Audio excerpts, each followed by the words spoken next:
www.congoconnexiontv.com. Un site nouveau dans un nouveau monde. Contactez-nous au 438 877 4064. Facebook Congo Connexion TV. Merci de nous rejoindre sur B1 pour cette grande édition d'actualité. Je vous le disais tout à l'heure, au nom de la famille politique du chef de l'État, le porte-parole de la majorité présidentielle, Denis Avital Kamere et consort, le droit de tourner en dérision la victoire des forces armées de la République démocratique du Congo qui ont taillé en pièces le mouvement du 23 mars. Sébastien Luzanga Chamandevou était face à la presse ce jeudi pour une déclaration politique. Je vous propose de l'écouter. La majorité présidentielle est surprise par l'interprétation démagogique et tendancieuse que certains partis regroupés au sein d'une certaine coalition pour le vrai dialogue tentent de donner de la déclaration gouvernementale du 12 décembre 2013 signée à Nairobi. La démarche de cette frange démagogique de l'opposition ne vise en réalité qu'à amoindrir l'impact psychologique positif que la victoire de nos forces armées sur le M23 vient d'imprimer dans l'esprit du peuple congolais. La majorité présidentielle exhorte le peuple congolais à demeurer confiant derrière Monsieur le Président de la République, chef de l'État, commandant suprême des FARDC et garant de l'unité nationale, son Excellence Joseph Kabila Kabange. S'agissant encore de l'Est de la République démocratique du Congo, des voix s'élèvent pour dénoncer le recrutement qui s'est fait au Rwanda pour le compte de la rébellion du 23 mars, dans l'objectif bien entendu de déstabiliser la RDC. Le président des forces vives du Nord Kivu, Thomas Dakin Mwiti, pense que cette stratégie est un non-événement. Il a dit ce jeudi face à la presse. Patrick Sialoua était là pour le compte de votre chaîne. Thomas Dakin Mwiti l'a déclaré au cours d'un point de presse animé conjointement mercredi la nuit avec les présidents des forces vives et d'autres provinces de la RDC à l'issue d'une conférence sur la cohésion nationale qui les a réunis 3 jours durant à Goma. Comment voulez-vous que nous puissions en faire un événement pendant que Moutebousi il est gardé là-bas, Laurent Kunda il est là-bas, le pasteur je ne voudrais pas le citer, il est là-bas, Sultani Makemba, il est là-bas. Qu'est-ce qui peut nous étonner, nous, à la société civile, pour considérer qu'il y ait recrutement de ce côté-là? Donc, ce n'est pas un événement pour nous. Nous sommes informés, on est en train de suivre, mais nous pensons que tous ceux qui sont en train de tenter, voyons voir. De son côté, Mme Magui Kiala Bolenga, présidente de la coordination nationale de la société civile, a salué la signature de la déclaration de Nairobi, mettant fin théoriquement à la rébellion du M23. Cette déclaration pour nous, c'est une autre voie de sortie pour dire, ok, fini, terminé, même les négociations de Kampala, fini. Pourquoi? Parce que nous avions dit pas d'amnistie, pas d'intégration, on ne touche pas à l'intégrité de notre pays. Donc nous avions un peu notre ligne rouge que nous avions donnée avant même. Je crois bien que le gouvernement est resté dans cette ligne-là, la ligne rouge. Cette déclaration pour nous est le bienvenu, parce que quand on a commencé quelque chose, il faut pouvoir le terminer d'une manière administrative. Jean-Alexis Kassoassoa, président des forces vives du Kassai oriental, a pour sa part jeté des fleurs à la presse nord-kivusienne pour sa bravoure pendant toute la période de guerre du Rwanda contre la RDC à travers la rébellion du M23. Messieurs et dames de la presse, nous de la société civile, nous vous félicitons de l'accompagnement que vous avez assuré au structures de la société civile du Nord-Kivu, car les cris des enfants, les cris des femmes de ce coin n'ont été entendus qu'à cause de votre travail. Vous avez sauvé le Congo, nous préférons qu'à travers vous, nous puissions aussi louer la bravoure de nos forces armées congolaises. C'est l'occasion pour nous de la société civile de la République de leur dire encore une fois merci. Et pendant que la majorité présidentielle défendait le président de la République, la première dame, elle, assistait à un culte religieux au cours duquel 720 couples militaires se sont unis devant Dieu pour un mariage indissoluble pour le meilleur et pour le pire. Olive Lembe Kabila ne s'est pas empêché de prodiguer 2 conseils de mère aux mariés. C'est seulement à la prière. Après le mariage civil, l'heure était à la régularisation devant l'église des 720 couples de militaires de FARDC. La bénédiction nuptiale vient d'être organisée à l'enceinte du palais du peuple par l'Association des épouses des militaires et des policiers sur l'initiative et les patronages de la Première Dame de la République. Olive Lembe Kabila a présidé la cérémonie dans le but de stabiliser les familles congolaises. Maman de Azali, fondation ya foyer, ya libala. Maman de Azali, éducatrice ya liboso, ya bana. Boete? Kasi yo maman, ondimi, olabi, liboso ya l'État. Bosala ki yango. Lelo olabi liboso ya Nzambe. À l'exemple du couple major Joseph Maoumba, il fallait régulariser la situation pour se conformer aux normes de l'État congolais et de l'Église. Ce n'est pas n'importe qui à Koko qui a 22 ans, il y a mariage. 22 ans, il y a mariage. Alors, c'est Pelisaki, pour l'andisanatem, alors, tout le monde qui cette fois-ci, il faut tout ça, sur renouvellement, bétonnage, pour le mariage, il y a 22 ans de mariage. Alors, il y a une raison, et c'est Pelisaki qui peut participer, na oyoba honorer biso les sous mukolo ya lelo. Je suis très ravi. Je vois que vraiment, Maman Olive, la première dame de notre pays, que voilà, le Seigneur la touche souvent. Pourquoi? Parce que ce qu'il est en train de faire, c'est pour arranger la situation des familles de militaires. Ce n'est pas hasard. La famille, cellule de base de la nation congolaise, ne peut qu'engendrer des valeurs morales, l'exemple à suivre pour tous ceux qui restent encore dans l'anarchie conjugale. L'on ne peut que souhaiter heureuse continuité à ces couples. Au chapitre économique, je vous le disais, et infrastructurel, à l'ouverture de ce journal, certains membres du gouvernement se sont réunis aujourd'hui autour d'une table avec des experts de la Banque mondiale en vue de passer en revue des projets qui ont été matérialisés les mois passés en matière de construction et de réhabilitation des routes. En fait, l'épine dorsale pour l'émergence de la RDC. Je vous propose ce reportage d'Élisée Bilonda. Cette 9e réunion du comité interministériel de suivi du projet Proroute, CISPR en sigle, avait pour point principal à l'ordre du jour la restitution de la mission effectuée sur terrain au mois de novembre dernier par une équipe composée d'experts de la Banque mondiale et ceux de la cellule infrastructure.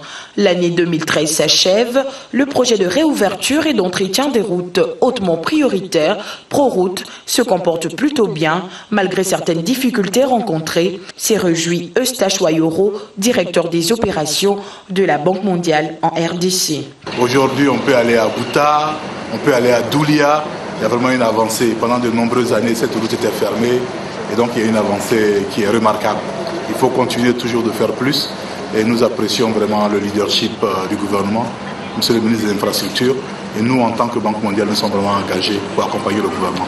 Pour le président du CISPR, Fridolin Kassoshi Moussouka, ministre en charge des infrastructures, travaux publics et reconstruction, toutes les batteries seront mises en œuvre pour booster ce projet.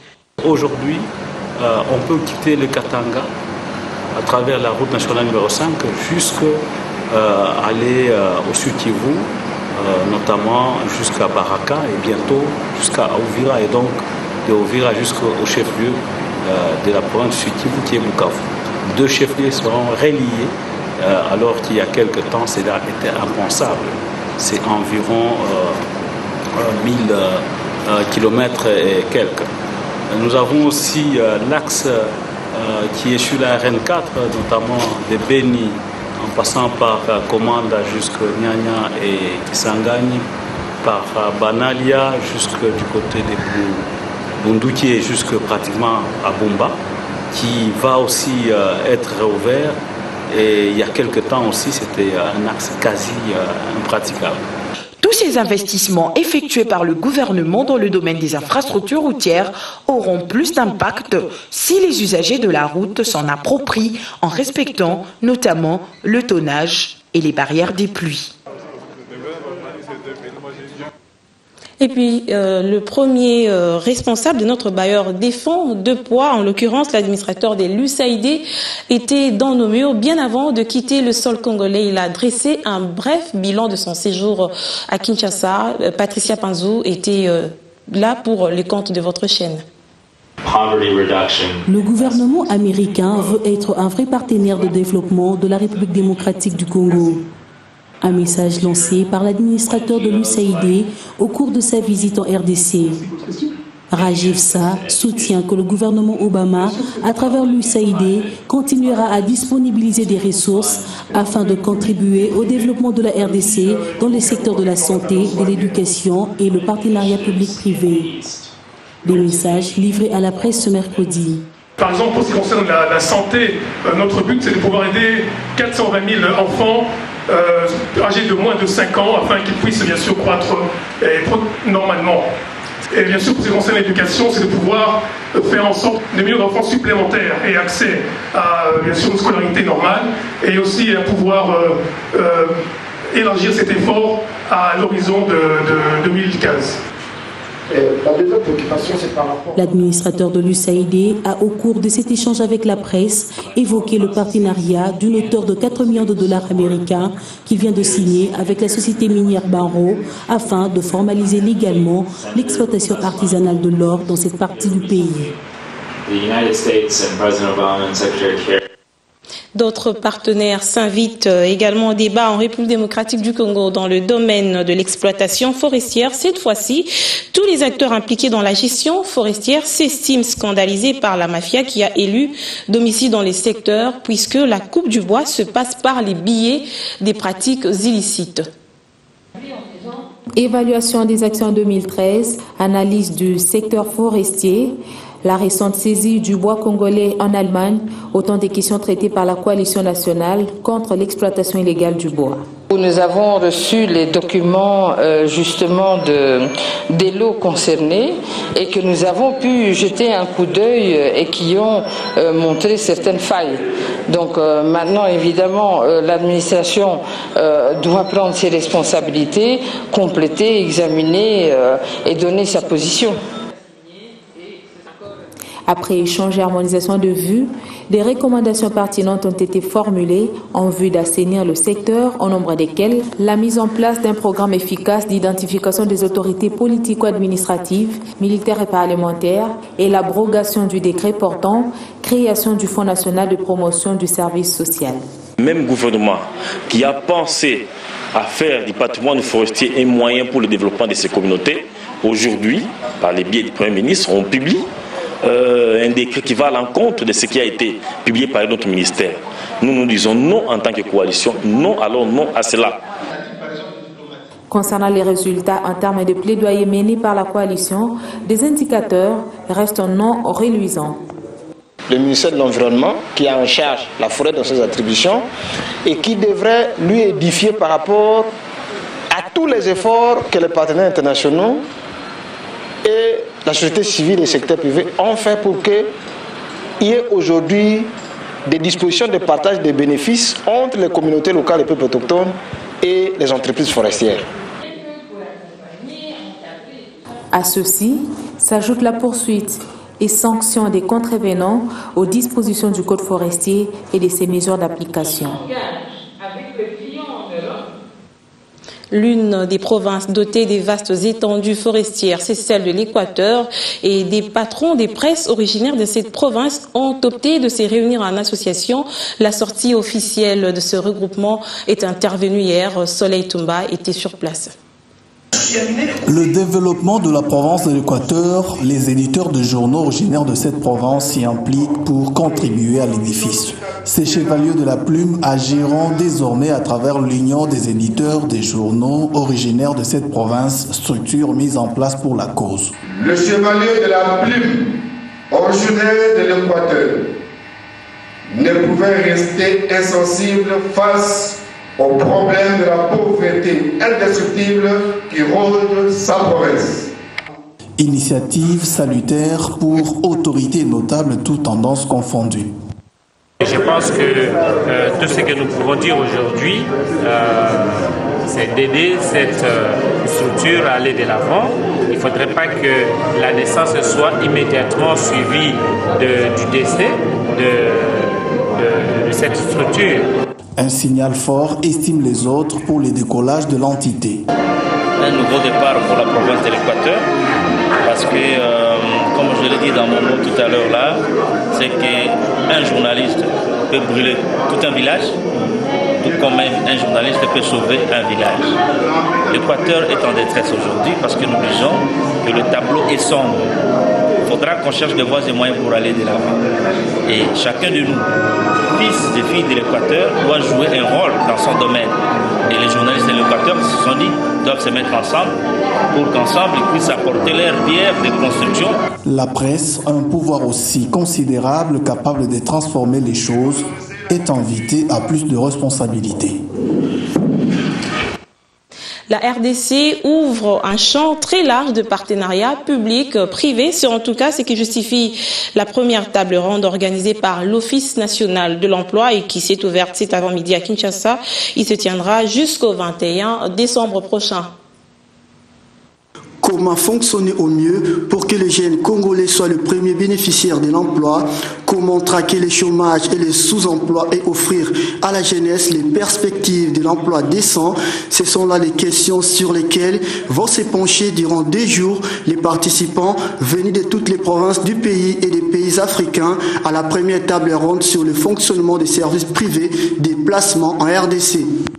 Alors que l'ONEM a subi et continue à subir des pressions pour ne pas accepter ces derniers comme des partenaires, mais plutôt comme des concurrents, notre conviction personnelle a toujours été que les services privés de placement sont des partenaires auxiliaires du service public de l'emploi, de qui ils tirent toute la substance de leur existence. Leur fonctionnement devrait illustrer en réalité l'exemple parfait du partenariat public-privé par excellence. L'Office national de l'emploi, dont la mission principale est de promouvoir l'emploi et de réaliser la meilleure organisation de l'emploi en République démocratique du Congo, a définitivement fait le choix de le faire en partenariat avec des organismes publics et privés intéressés par l'emploi. Dans le but de donner un cadre juridique aux services privés des placements en RDC, le ministère de l'Emploi, Travail et de la Prévoyance sociale a signé l'arrêt numéro 12 du 12 septembre 2008 qui stipule ces services travaillent en étroite collaboration avec l'ONEM. Le ministère de l'Emploi a pris l'arrêté numéro 12/CAB du 15 septembre 2008 fixant les conditions d'ouverture, d'agrément et de fonctionnement des services privés des placements, lesquels doivent travailler en étroite collaboration avec l'Office national de l'emploi comme organe régulateur du marché de l'emploi. Cette table ronde va permettre de redéfinir le rôle et la place des services privés des placements dans les systèmes d'information sur le marché du travail.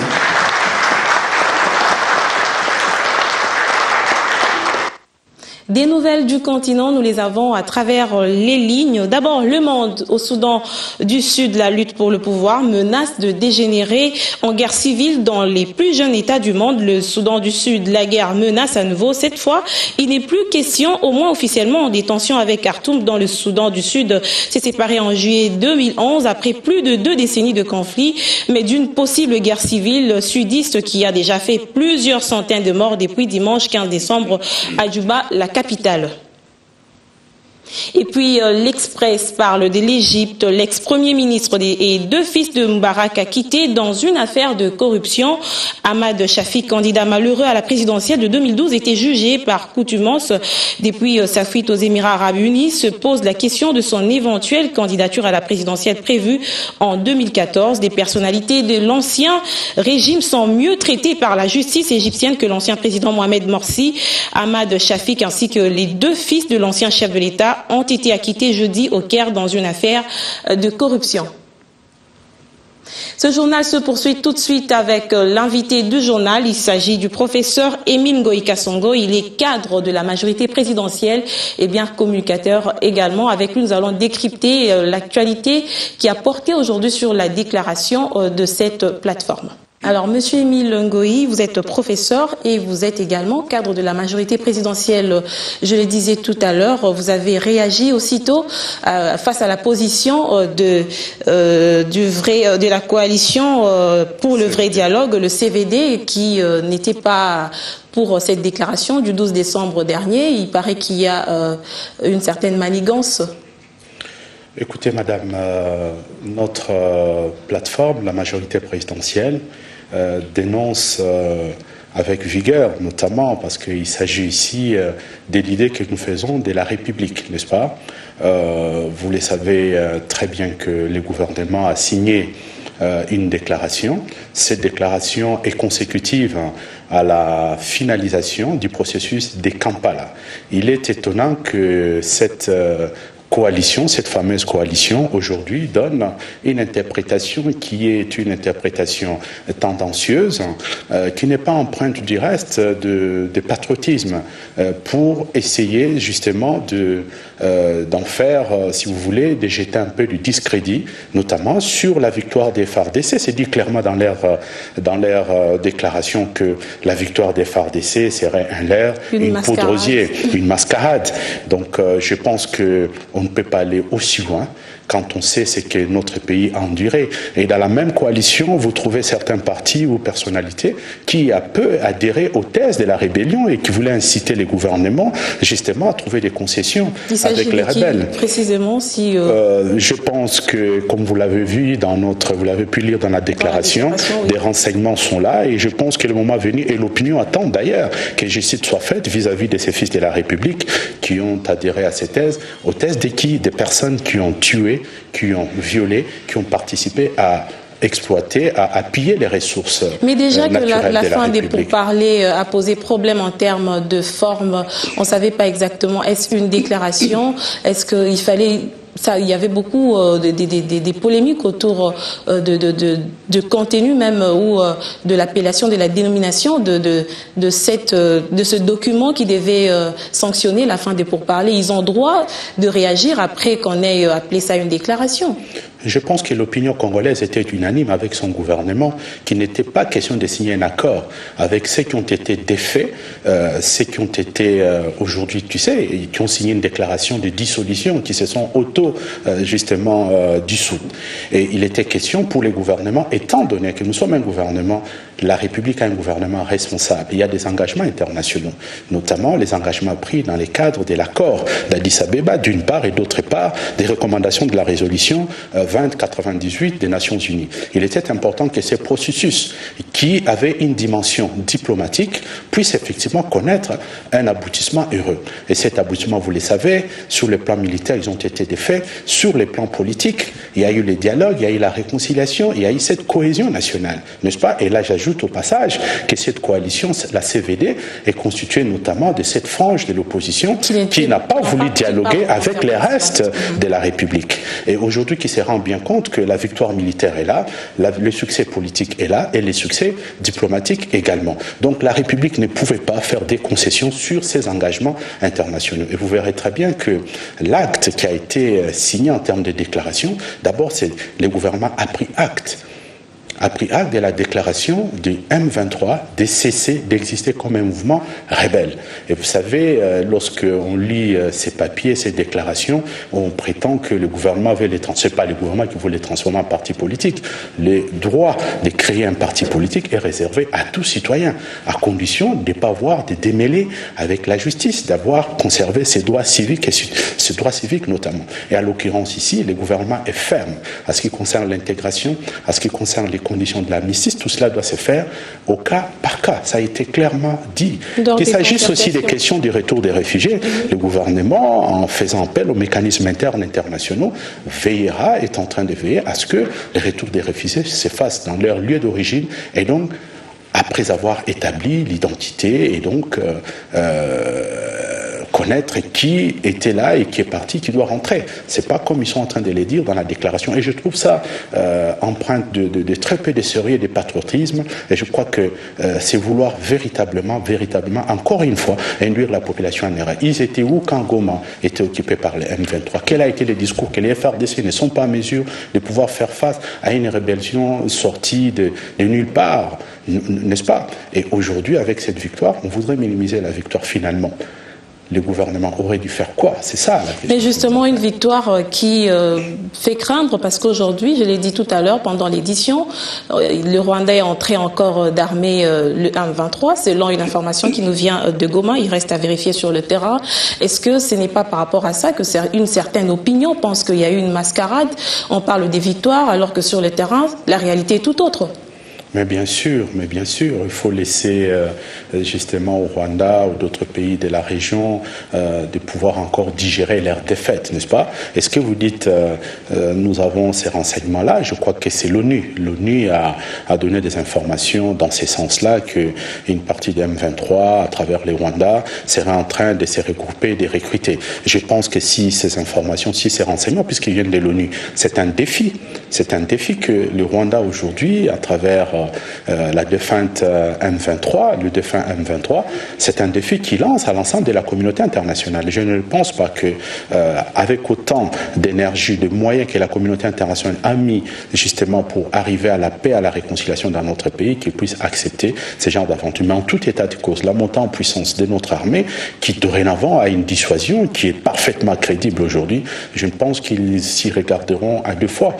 Et il faudrait que l'ONU, qui a accédé à ce type d'informations, auprès de qui l'ensemble de la presse a pu obtenir ces informations, nous pensons que l'ONU devait tirer toutes les conséquences. Et quelles sont les priorités au niveau de la majorité présidentielle? Les priorités au niveau de la majorité présidentielle, c'est d'abord d'inviter, d'exhorter la population congolaise à continuer à faire confiance à un homme, Joseph Kabila Kabange, le président de la République, qui a pris l'engagement de ramener la paix et la réconciliation. Aujourd'hui, c'est une réalité. Et donc ça, c'est une priorité essentielle, qu'on ne laisse pas l'opinion, qu'on ne puisse pas amener l'opinion dans une confusion inutile, qui ne sert absolument à rien. Aujourd'hui, nous avons besoin de nous rassembler derrière le chef de l'État. Après qu'il ait montré ses preuves, ses capacités à restaurer la paix, à amener les populations congolaises à la réconciliation, pour que nous puissions nous atteler. Et là, la priorité essentielle aujourd'hui, c'est la consolidation de la paix, la consolidation de la réconciliation nationale dans notre pays et notamment l'objectif essentiel, c'est le développement, travailler au développement de notre pays. En un mot pour conclure votre intervention?